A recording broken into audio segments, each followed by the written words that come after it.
I'm all for justice, but we need real justice, not virtual signaling. Welcome back to TaraElla Report Season 6. A few weeks ago, I did an episode titled Why I Left the Right and the Left, in response to Hunter Avallone's video titled Why I Left the Right. In that episode, I focused mainly on the issues Avallone raised, and I didn't really talk in depth about why I became disillusioned with both the left and the right. Since then, I thought of doing a whole episode on why I became disillusioned with both sides, but there's just too much material to cover in one video. Besides, this disillusionment is an ongoing process, which is why I've decided to turn the whole thing into an ongoing series. Given we're in the middle of a US presidential election year, there's going to be a lot of stupidity from both the left and the right, so I expect I have a lot to say. Today, I'll first look at the latest Joe Biden gaffe and the over-the-top reaction to it. I'll then respond to the Rubin Report interview with Karlin Borisenko, an ex-Democrat who left the left after attending a Trump rally. Finally, I'll take a look at the controversy over a Bernie campaign postmortem piece by Angela Nagel and Michael Tracy. Firstly, let's look at the latest drama surrounding Joe Biden. While I would have preferred either Andrew Yang or Tulsi Gabbard getting the nomination, I've come to realize the unexpected upsides of having Biden as the Democratic candidate this year. You see, Joe Biden is literally the most politically incorrect Democratic nominee in living memory, and he probably can't change himself to suit the culture warriors on the left either. Whatever else you might say about Uncle Joe, he tells it like it is, which probably explains his folksy appeal that won him landslide after landslide in the Midwest and the South. Biden's latest gaffe was that he said something like, if you ain't supporting him over Trump, you ain't black. Now, this is of course not literally true. It's more like he's bragging about his popularity in the black community, which is, however, very much real. Of course, the politically correct cultural new left is having none of this. They expect a much more differential manner of speech, especially towards minorities, and they sort of want Biden to pay for violating their sacred speech rules once again. They don't want Biden to get away with being politically incorrect, but they don't want him to lose to Trump either. It's basically lose-lose for the politically correct crowd under Biden. I have to admit that I love watching the cultural new left having to play along with Biden as the leader of their party, a man whose speech they simply can't police no matter what. And to the frustration of the cultural new left, nothing Biden has ever said has ever impacted on his polls, which is not that surprising since Trump got away with saying all kinds of controversial things and still won in 2016.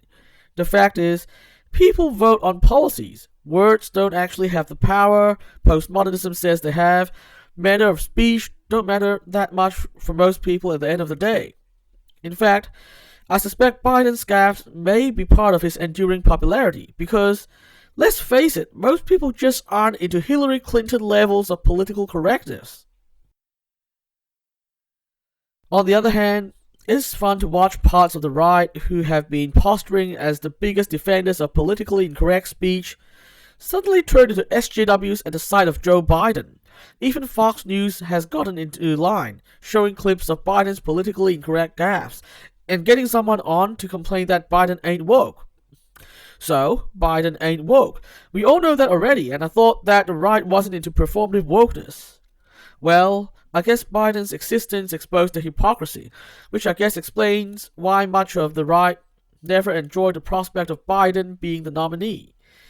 Even right now, they fantasize that Hillary would somehow step in and replace Uncle Joe so that they can play the 2016 game all over again, saying how the Democrats are now over-the-top politically correct and people are walking away because of this. It's what won them the election last time, but unfortunately for them, lightning doesn't strike twice. One person who is still partying like it's 2016 is Dave Rubin. Don't get me wrong, I'm a fan of Rubin, I watch his show regularly, but I'm concerned that he's settling into a pattern and getting out of touch with the reality out there. He's still complaining that the Democrats are full on SJWs who all have a problem with free speech as if they were still playing in Hillary mode. even though he had very reasonable Democrats like Yang, Tulsi, Marianne Williamson on just in the last year. He doesn't seem to get that Hillaryism has now been abandoned by most of the party. I guess this might have to do with his now very comfortable relationship with the right. During the recent launch of his book, almost all the people who came to congratulate him were on the right. Glenn Beck, Ben Shapiro, Douglas Murray. I don't even think there's anybody there that's not conservative. And Rubin himself even admits to identifying as part of the right now, whatever it means.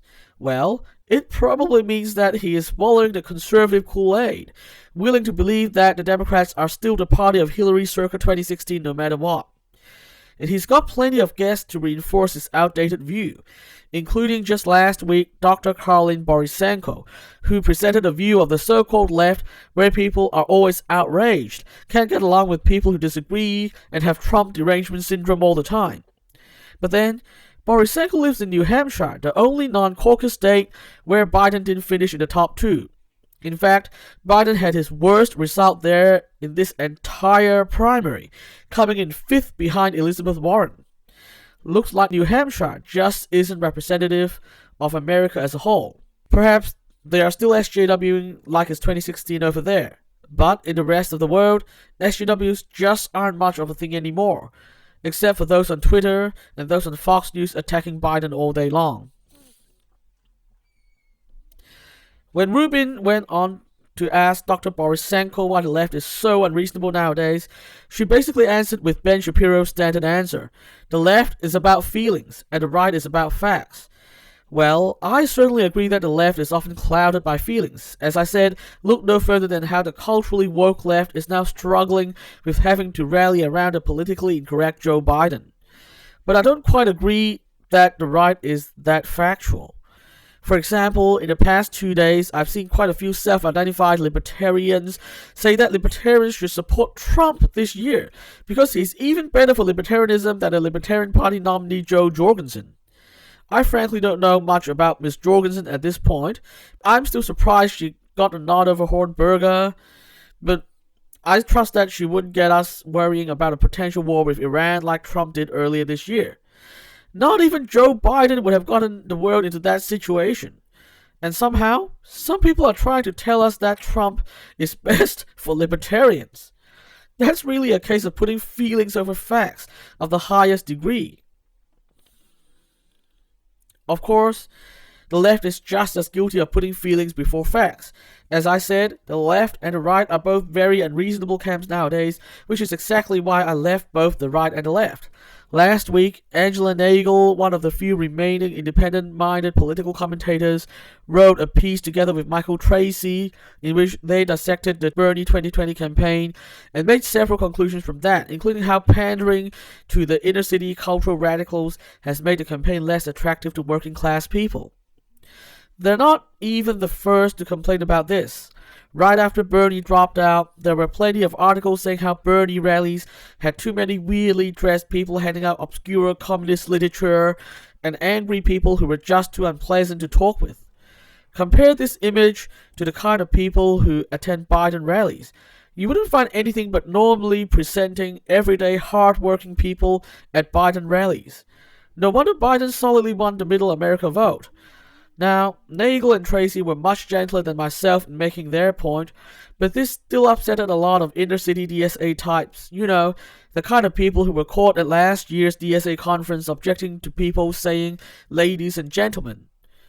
I'm sorry to have to hurt your feelings, but the fact is, if you keep on behaving like this, you're going to have to suffer many, many more defeats to come. That's all for today. I'll be back next time to discuss another big idea. Subscribe if you want to follow our story. And remember to resist the hive mind and stay positive. The world depends on it.